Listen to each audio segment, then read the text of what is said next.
Today is going to be very different from your regular school day. First, there are no regular lessons. You will be with us for the entire day, attending 9 different workshops.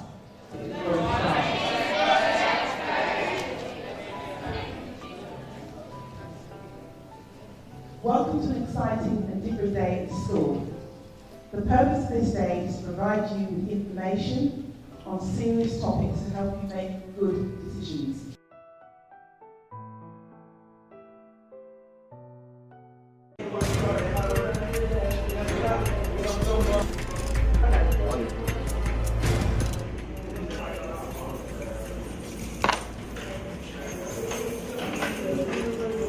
George, breakfast now! Get up!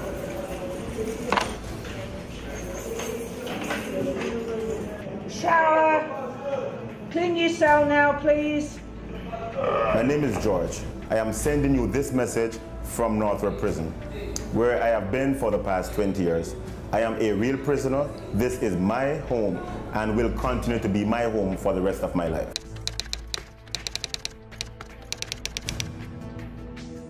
I know you might think school rules and parents' curfews are horrible things. Let me tell you about a day in my life here at Northward Prison.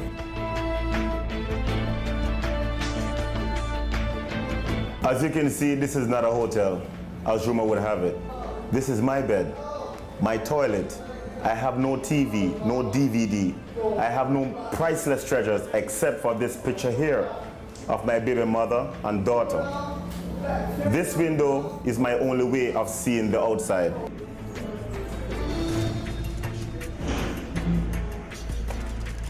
This is my life. This is how my day starts. At 6:30, I have to be fully awake for roll check. Breakfast is served at approximately 7. I am not allowed to come out of my cell until it's my turn to take a shower, clean my cell, and take 1 hour exercise. And if it rains, trust me, I get no exercise. 10 minutes to clean my cell, 10 minutes to shower, lunch is served. At 11 o'clock, supper is served around maybe 4 o'clock, around thereabout. And it's the same routine I go through day after day, week after week, year after year. As I lay on my bed looking up at the ceiling and these 4 walls, all I can do is think about the things I've been missing. I was very close to my family, but now I am only allowed to see them 30 minutes per week. I miss the family get-together, birthdays, Christmas, and the fun we used to have. I don't recall any of my friends coming to prison to visit me at all. I think about the shopping trips to Miami. Now I have to write requests to get a pair of socks. I would like to go to the movies, but I can't. Even though I have magazines, books, all these things to read, newspapers, think about the places that I used to go to the movies and all of that. I just realized how much, I have taken all those things for granted. I wish I had protected my freedom. I was doing well for myself. I had a good job, money in my pocket, cars, boats, bikes, jewelry, all the girls in the world, you name it. But then I allowed my friends to pick me up one evening to go with them to commit a crime. I was once where you are now, young, free, with my whole life ahead of me. But I took my freedom for granted, thinking nothing could ever happen to me. Boy, was I wrong. Let me ask you a question. How important is your freedom to you? Take it from me. You never know how precious it is until you lose it. The single most important thing in my life is my freedom. When I lost my freedom, I lost everything.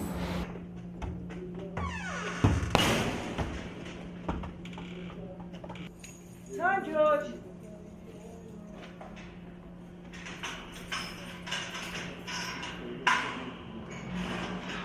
Wait there.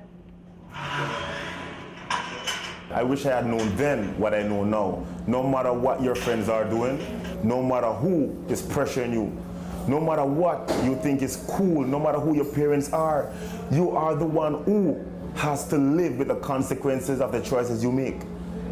I wish I had made better choices in my life, but now it's too late to change that. Okay, Rob, I'm just going to patch you on before you give me a decent.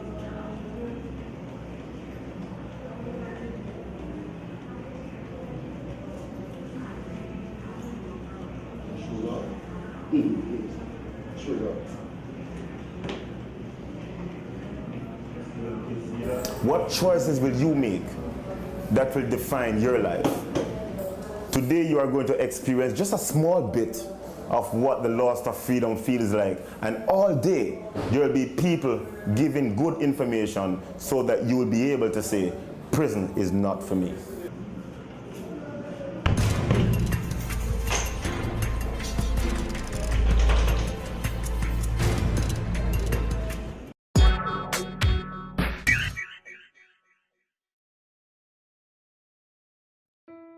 My name is Supervisor Miss King. I do work at Northwood Prison. If any of you did see, I was actually on that video. So for today, you are now under the authority of Her Majesty's Prison Service of the Cayman Islands.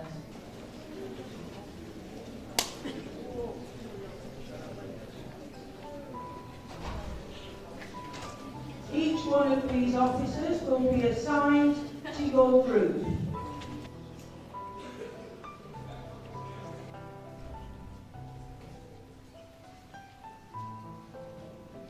Okay, President, good morning. How are you all doing this morning? Fine? Great. Okay, my name is Marlon Gordon. I am currently the Deputy Director of the Labor Department, responsible for employment in the Cayman Islands. However, since February of this year, I ended 30.5 years in the Royal Cayman Islands Police Service. I was a detective superintendent in charge of criminal investigations in the Cayman Islands. And that has been so since 1982.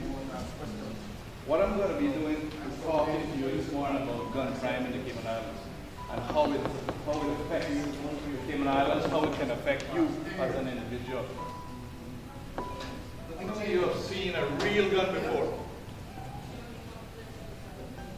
All right. And how many of you have seen a toy gun before?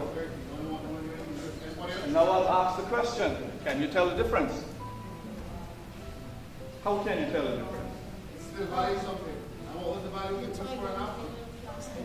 That's all it is. Let's think of the note. Okay, that's one answer. The weight, okay. Now, let's think about this note as ourselves. The color and the material. And let's think about antisocial behavior. Let's think about crimes. One will shoot bullets, okay. Now, you're going to have some of your peers doing things. Another, Another order. Justin? Sometimes they will, this is from being your friend. That's a real gun. That's a real gun. Things they want you to Okay, I'm going to show you all a picture, all right? What you've been taught. And I want you to tell me In these sessions, whether this is a real gun or whether it's a fake gun. you're going to be valued How about the same. that? Okay, I'm Udin Mulvey. I'm a member of the Royal Cayman Islands Police Service. And today we're just going to have a little talk about some things that are actually happening at school that you need to be reminded about that are actually crimes. And we're going to tell you a little about the police service. And you can ask as many questions as you wish to ask.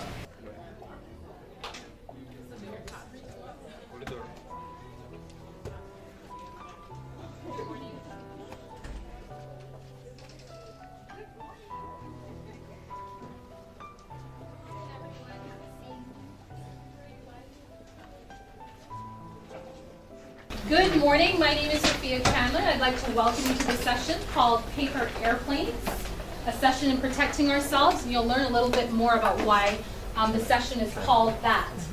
I work at the Health Services Authority and I'm a psychologist. I've been a psychologist for the last 12 years. So today we're going to be discussing something that a lot of people don't talk about. We're going to be talking about sex and sexual behavior. We're going to be talking about what's appropriate and what's normal and what's inappropriate and abnormal. We are going to spend most of our time looking at what's abnormal and what's not appropriate. Specifically, we're going to be talking about sexual abuse, what it is, how do we identify it, What do we do when we have people in our lives that are creating these types of problems for us? And who can we go to for help?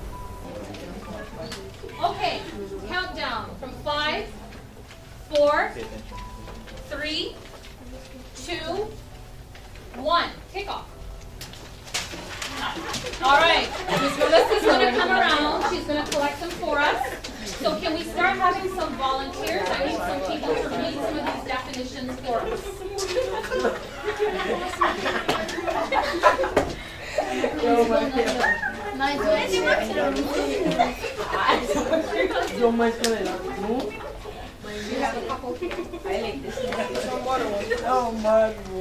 If you find paper airplanes near you, just pass them down for us. Thank you. All right, we have a lot of volunteers, so let's get rolling with this. Is that a role playing?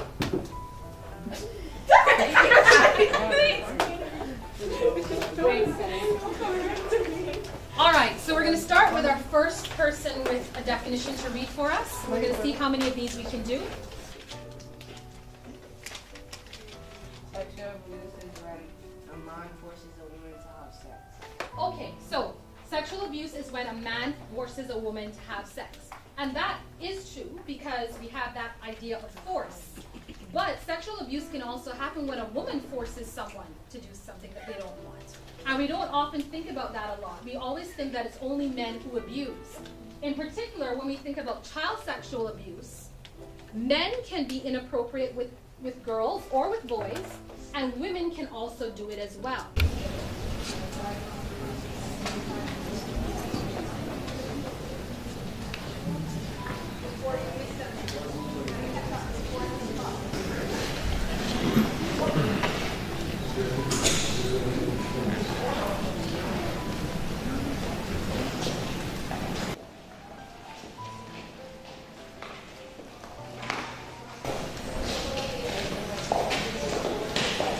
Well, the role of a prosecutor is to represent the crown.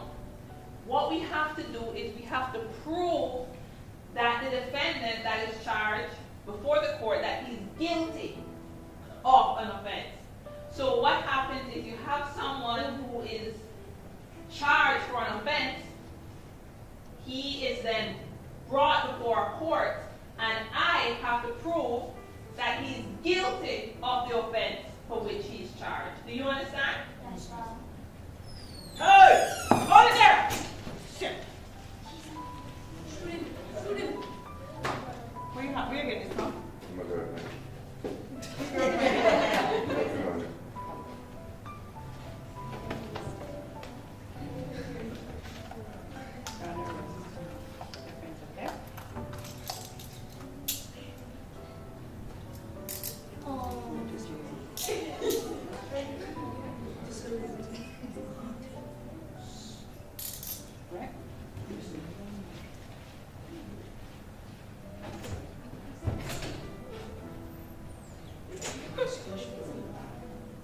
Now, sometimes, in order for me to prove that a person is guilty, we have to collect evidence. Now, what you just saw was a brief skit. Of course, it wasn't real, but the job that I do is to assist in putting persons who commit real crimes in prison. Okay? Now, in order for us to do that, sometimes we have to take evidence. In order for us to get evidence, we have to use witnesses. Now, you guys are just witnesses to a crime which we say just occurred.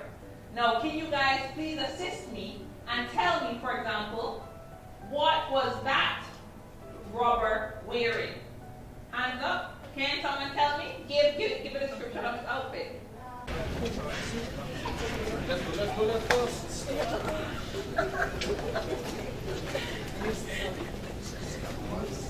My name is Helen Reynolds. I'm a prison officer. I've been teaching for over 20 years. And by this time, you guys would probably be wondering what is a teacher doing at the prison. Any ideas? Yes. We teach the prisoners so they can get a head start. Brilliant. Exactly. So we're gonna talk about daily life in prison, all right? So by the end of this very short section, you should be able to tell the difference between remand and committed. We're going to talk a little bit about the procedures that occur when we receive inmates, and we're going to compare the differences between our daily routine in prison and your daily routines at home. My name is Mr. Sidney. Hello. My name is Simmons. Hi, y'all. Hey. So, What's up? He says that, my man. Man, what's happening, blood?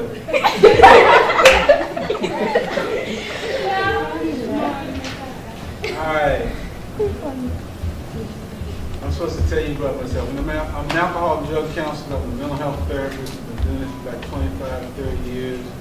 I work with everybody from people on death row to adolescents who've been in some of the most infamous juvenile correction centers that you can work in. And I've seen just about everything, so I ain't gonna tell you all the horror stories that I've seen. But I've helped a lot of kids along the way. My job is to help you to make healthy choices. I can't make you do nothing. Left up to me, all I do is set the table. I don't care if you eat or not. I'm gonna set the table here. It's your choice whether you eat. Okay? yes, sir. Okay? Yes, sir. And who's hungry? Who's it? Who's hungry? Me, I'm hungry. All right.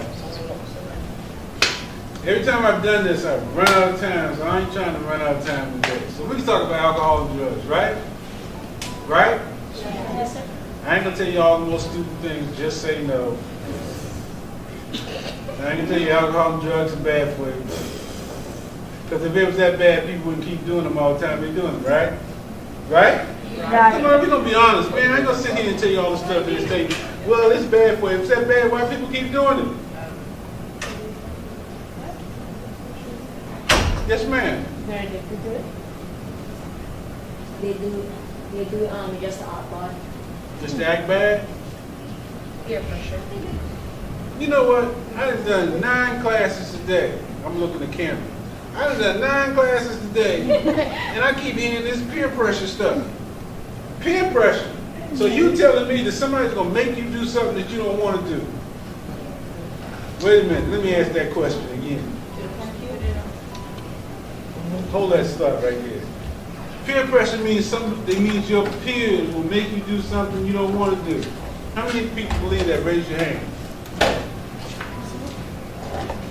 You believe it? You believe it? So, if enough of the guys make you wear a mini skirt, you gonna wear one? Huh? And you gonna wear it to school? Huh? You gonna put a red bow around your head and some high heels and a purse because your peers are gonna pressure you into doing it. They're gonna tell you, they're not gonna, let me tell you how peer pressure works. They can say, look here, man, we did it last year, it's your turn to do it now. Huh? Oh, no, we're not talking about holding hold hostage. I'm talking about peer pressure. You're telling me that somebody can make you do what you don't want to do. Yes, ma'am. Respect. If they tell you stuff that they did last time, that would automatically think that would be safe to do it, so you will do it yourself. So what's that make you? If you, huh? A follower. A follower? Y'all so politically correct. That make you stupid. Let me tell you, I'm not trying to be, this is not a classroom where we gotta be nicey nice. If somebody tells you something, you stupid and you a sucker. Do you know how many people get tricked into doing dumb stuff? Yeah. So why you gonna be one of the suckers? Like, look at man, I did that last year, man. Go ahead, it ain't go back. Here, take this. You gonna be all right. Next thing you know, you running down the hallway buck naked. They already said, look here, what's your name? Williams. No, I can't use you. Your last name Williams? My last name Williams too. I can't use you. They say, man, look here. We just gave Rashawn one of them pills. I give him about 15 minutes. He be running through here buck naked in 15 minutes. All the girls right here be sitting there, they got the popcorn, sitting there. I'm just waiting for him to run through here. And you go flying down that naked. By the time you get down to the end of the hallway, you ask the guys, why didn't you tell me that was going to make me feel like that? He says, because you're stupid. Peer pressure. Peer pressure makes you break the law? No. Yes? No. What's your name? Huh? Get up, Brother Williams. Come on over here, man. You need to sit by me. I need to give you somewhere. I need to help you. You sit by me. I like you, because I love you enough that I want to save your life. I don't care if you get mad at me or not. But let me explain something to you, man. It don't work like that, do it, y'all? No. Do it? No. Peer pressure really work? Who else think peer pressure work? Need to come over and sit by me. What? No. Peer pressure make you go to jail, do 25 years? He said you're going to slap him if you keep on talking like that, huh? That's peer pressure right there. He's going to snap if you keep talking stupid. Peer pressure. It ain't no such thing. Thank you. We will now carry on with the workshops. Group 1, stand up please. Officer James, please lead your group out. Group 2, stand up please. Yes ladies, that means you two.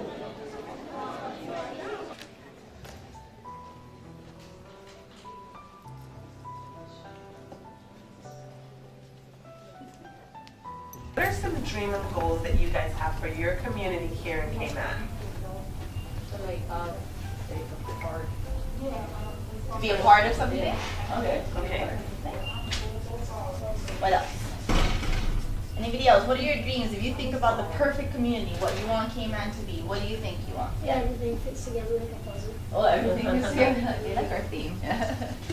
Yes, sir. So maybe everybody be involved. Okay, so involved. Yeah. Involved. Stop.